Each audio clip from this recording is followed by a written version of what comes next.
Bonjour, c'est Cryptoly, j'espère que vous allez bien. Aujourd'hui, c'est le moment de faire un point sur les altcoins.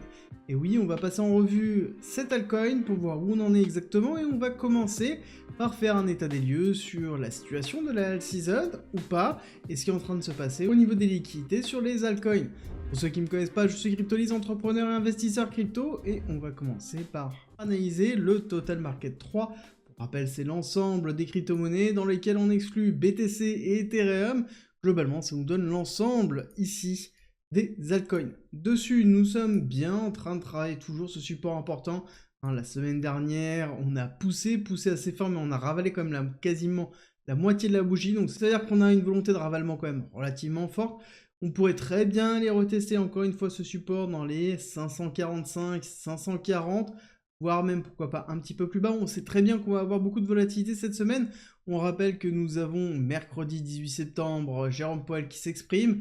Forcément, BTC risque de chuter, ou en tout cas d'avoir une phase d'agressivité en termes de volatilité, et donc forcément, on aura la même chose au niveau des altcoins, et on fera très attention. Ici, pour aller chercher le support, ça représente 3,5 jusqu'à potentiellement 5%. Ici, on est lissé, mais si on regarde sur certains altcoins, ça peut représenter une chute de moins 30%. Encore une fois, on fait très attention à la construction de son portefeuille. Parce que oui, quand on est full altcoin, on va chercher peut-être des performances, mais on s'expose aussi à beaucoup de risques. Et oui, beaucoup de volatilité sur ces moments comme ça. Au niveau du momentum, intéressant de voir que BTC, qui se trouve à peu près au milieu ici, la courbe bleue, est plutôt bien centré par rapport à l'ensemble des altcoins. On a quelques altcoins qui sont en surperformance au-dessus, quelques qui sont vraiment en sous-performance. Mais de base, on est vraiment en train de consolider. Donc là, c'est intéressant de voir justement cette consolidation. Si on a un renforcement de la consolidation, quelque chose qui se fait comme ça ou quelque chose qui est relativement flat, à ce moment-là, on verra bien que les altcoins seront en totale synchronisation de BTC. Ça sous-entend qu'on aura un mouvement directement lié à BTC et uniquement BTC.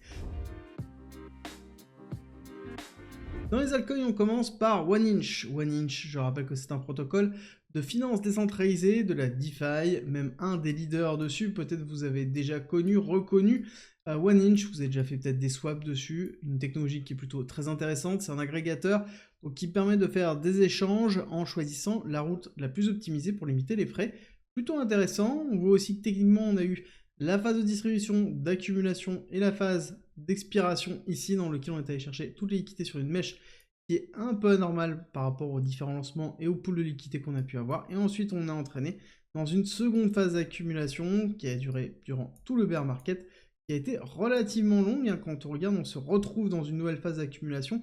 On est allé chercher les liquidités qui avaient été laissées durant la période d'août 2023. Et oui, on est revenu un an en arrière après une phase d'accélération. Prise de liquidité de la mèche qui avait été laissée en février 2023. Donc pour moi, on est toujours dans cette phase d'accumulation. On n'est pas sorti pour sortir et avoir quelque chose qui est plutôt positif.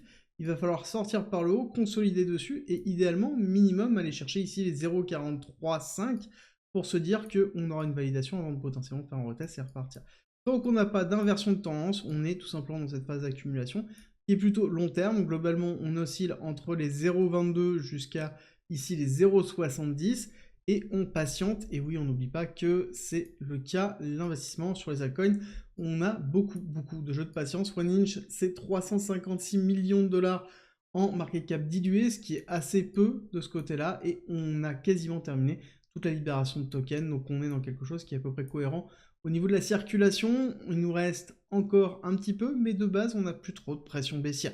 Donc là, ce que l'on va attendre, c'est une très belle mise en place, une très belle accumulation, et idéalement vraiment casser les 0,70 pour valider l'hyperaccélération qui pourrait arriver derrière. Au niveau des targets que l'on pourrait fixer OneInch, je pense qu'on peut aller chercher dans les 5 milliards de dollars de market cap dilué, ce qui est relativement conséquent. Et dans les différentes targets d'évolution, on pourrait aller chercher les 2 dollars, on pourrait aller chercher ensuite les 3 dollars, dans lequel on a pas mal de liquidités. Et ensuite, on irait chercher cette partie-là qui est très importante, ici dans les alentours des 5 dollars, ce qui fait déjà des belles perspectives d'évolution par rapport à l'état général de OneInch maintenant sur l'ensemble de son cours. Donc à surveiller par la suite. Ensuite, nous avons Alephium. Alephium qui a fait beaucoup parler d'elle. C'est une crypto qui est en proof of work, qui a montré qu'elle était excessivement rentable à miner, jusqu'à 26 000 dollars par mois. Et oui, vous avez bien entendu, des machines peuvent rapporter jusqu'à 26 000 dollars. Bon, calmez-vous, l'achat de la machine c'est 40 000 $, et il y a quasiment un an d'attente. On n'oublie pas que le minage c'est quelque chose qui est encore à part. Mais forcément, c'est-à-dire qu'on est entré dans une phase d'hyper-accélération et de spéculation, on le voit bien, les différents mouvements, c'était le 15 juillet où il y a eu énormément de communication dessus, et depuis on est dans une phase de consolidation et de compression. On le voit bien ici, cette phase de compression a pour vocation de comprimer les liquidités au-dessus, en dessous, pour faire potentiellement un mouvement, puis ensuite réaccélérer, ou voire tout simplement accélérer à la hausse. Dans tous les cas, quand on voit ça, c'est plutôt positif, ça veut dire qu'on a une consolidation, surtout que cette consolidation, elle se fait au niveau de l'order block qu'on avait donné la dernière fois, qui est une très bonne zone, ici, pour pouvoir consolider encore plus, pour accélérer. Là, si on a une très belle réaccumulation, il faudrait peut-être être un petit peu patient, mais ce sera un signal qui sera très fort au niveau d'Alephium, surtout que la technologie avance très vite et qu'on est sur une market cap relativement faible, 1,5 milliard de dollars en FDV, ça veut dire en market cap dilué, sur la totalité des tokens qui ont été dilués. On rappelle que Alephium étant une proof of work, ça veut dire qu'il n'y aura pas d'émission de tokens, mais les tokens seront minés directement, donc ça veut dire que ça se fera petit à petit, donc on reste vraiment sur une petite market cap qui potentiellement peut partir assez haut et aller chercher dans les market cap dilués dans les alentours de 15 milliards, 20 milliards. Encore une fois, la première target à aller chercher sur Alephium, ce sera les alentours de 3,8, forcément l'ATH dans lequel on n'a pas la liquidité, et ensuite on ira chercher des targets de Fibonacci pour potentiellement le 1,618 dans les alentours de 7 $ pour Alephium. Ensuite on va aller chercher Akash, Akash leader, en tout cas un des leaders du DePIN, c'est pas le leader du DePIN, mais en l'occurrence c'est un des leaders du DePIN, et on a eu une phase qui est très intéressante avec une phase de descente plutôt classique, mise en place du bear market, accumulation qui s'est effectuée en 3 temps, première, deuxième, troisième, avant d'avoir l'accélération haussière.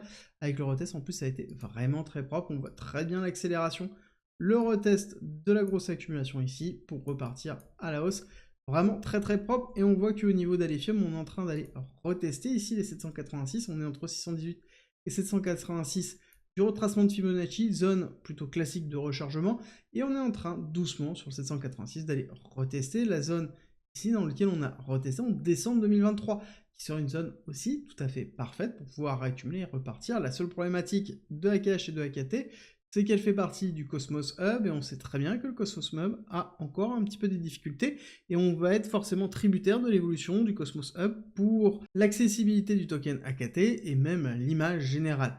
On va viser en termes de target, ça va être dans un premier temps les zones plutôt classiques que l'on va retrouver ici, c'est-à-dire les résistances et les blocs dans lesquels on va aller chercher les 4,7 $, puis ensuite les 5,5 $, et ensuite on va aller chercher plus haut, c'est-à-dire aller chercher ici les alentours des 8,7 $, voire potentiellement les 1,618 dans les alentours des 12 $ pour AKT. On a une market cap diluée de 835 millions de dollars, ce qui est relativement faible aussi pour du DePIN. Idéalement, il faudrait regarder la market cap et le comparer au market cap de Render. D'ailleurs, le créateur de AKT et de Akash Network n'arrête pas de critiquer Render Network ou IO.net ou globalement tous les concurrents. On prend un petit peu de recul par rapport à ça, mais c'est vrai que la market cap est relativement faible par rapport à ce qu'ils peuvent proposer, parce qu'ils ont des produits qui sont vraiment très propres. Ensuite, nous avons APT, la crypto de Aptos. Aptos qui a beaucoup de mal parce que aussi on a une pression baissière qui est très forte. On rappelle que c'est une layer 1 avec une volonté à vraiment proposer des produits simplifiés d'utilisation générale de la blockchain.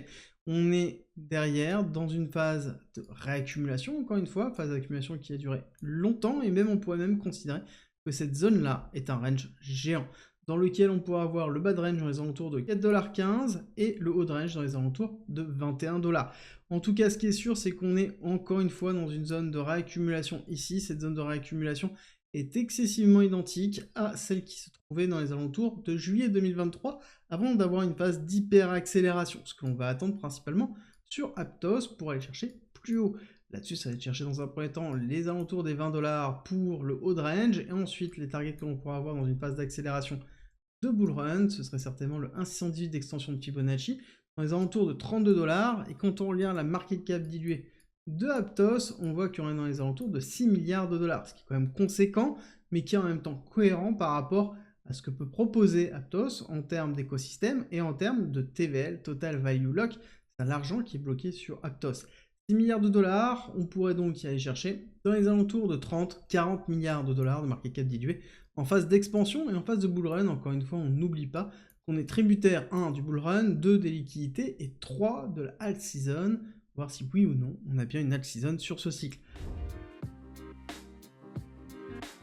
Ensuite, nous avons AXL, la crypto d'Axelar, qui est un des leaders dans l'interopérabilité entre chaînes.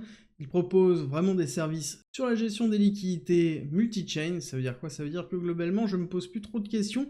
Où se trouvent mes jetons, peu importe la blockchain, en passant par Axelar, je peux y avoir accès. C'est un peu la proposition de valeur qu'ils font non pas à l'utilisateur classique, mais au protocole en eux-mêmes.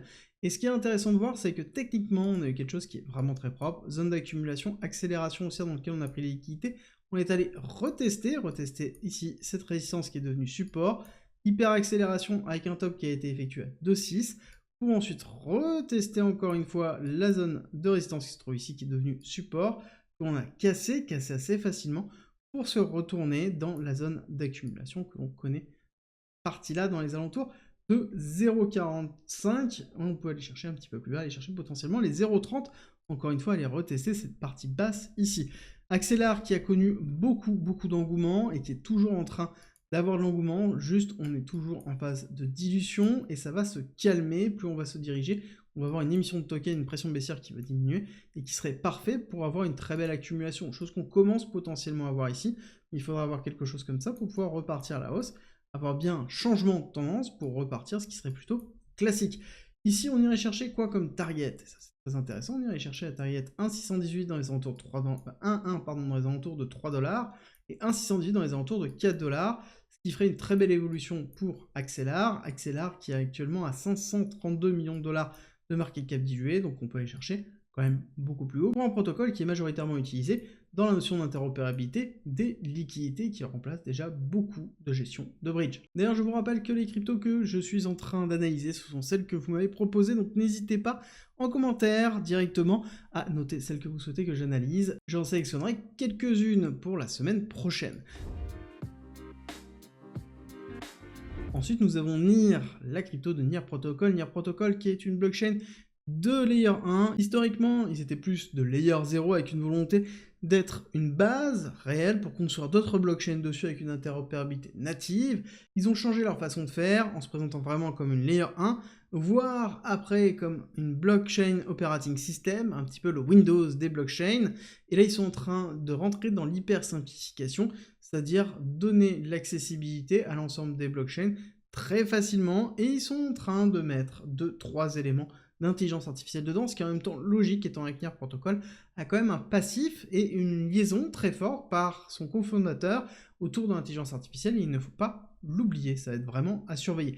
Techniquement, c'est très propre, on a fini ici les 5 vagues Heliotis pour faire ici un retracement ABC, on le voit très bien, ABC, pour arriver dans une zone ici d'accumulation durant le bear market, et ensuite on a une première phase d'accélération, un retest qui a lieu, et ensuite ce qu'on entend, c'est une réaccélération. Ce qui est vraiment aussi très propre, c'est quand on regarde court terme, on voit bien que la zone d'accumulation a été sortie, puis un retest, et là on a bien une hyper accélération, on est en train d'aller retester encore une fois cette zone-là. Là on voit qu'on a quand même une très belle accumulation qui est en train de se mettre en place sur la partie court time frame depuis juillet-août 2024, où on voit bien que ici cette mèche ça a été la mèche d'août et on maintient très fortement le cours. Ce que l'on pourra attendre dans un premier temps, c'est aller chercher les 5,22, voire après ici les alentours de 6,5 pour ensuite structurer à la hausse. La zone de rechargement long terme pour moi, 618-786, se trouve jusqu'à 2,67, voire même un petit peu plus bas. Globalement, c'est la zone de retest qui a été effectuée ici, que l'on pourra aller retester par une mèche avant d'avoir l'accélération et les targets que l'on pourrait viser au niveau de NIR Protocol sont les targets qui sont plutôt long terme, dans les alentours de 1,1, c'est-à-dire les 23 $ et 33 $ au niveau de NIR Protocol. On a un protocole qui a une market cap diluée de 4,4 milliards de dollars, ce qui est déjà un petit peu élevé par rapport au token en lui-même et par rapport à l'écosystème, mais on ne sait jamais la spéculation qu'il pourrait avoir autour de l'intelligence artificielle, et on sait que c'est vraiment très puissant. On a encore un petit peu de dilution actuellement, ça va prendre du temps, mais en l'occurrence, on n'a plus de grosse pression baissière comme on ne pouvait l'avoir historiquement.